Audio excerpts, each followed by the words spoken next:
На этих холстах оживает самобытная архитектура Крыма и его уходящее прошлое. В Ахмеджите в библиотеке имени Гаспринского открылась выставка художницы Лимары Амзаевой.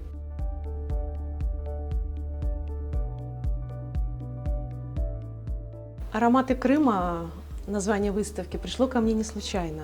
Через краски яркие, через ритмы, через динамику я хотела показать не только движение и суть природы, но также окунуть своего зрителя, чтобы он почувствовал не только видение этого мира по красоте, но и почувствовал вкус и аромат Крыма, его необычных морских запахов, запах хвои, кипарисов, чтобы он смог это ощутить. На выставке представлено 16 работ последних лет, но это не просто копии крымских видов. Лимара Амзаева создает глубокие художественные образы, в которых прошлое переплетается с современностью.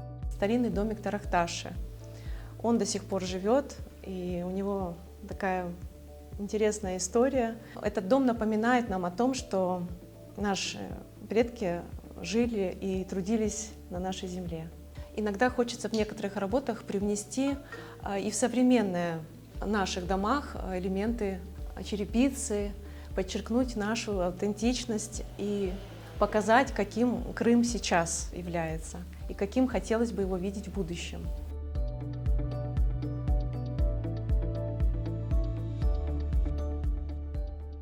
Среди моих работ также есть и картина, которая посвящена трагедии нашего народа, депортации 1944 года, в которой я показала стойкость нашего народа. Многие работы метафоричны, за привычными образами люди, чувства, настроения.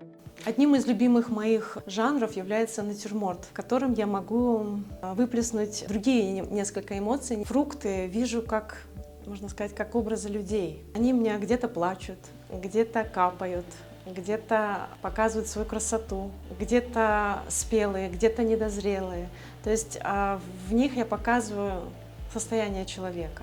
Я наиболее ярко себя ощущаю именно в изображении волны. То есть здесь комплекс бури, сильных волн с внешним спокойствием. То есть как бы здесь частично, можно сказать, мой характер, проявленный вот в этом пейзаже.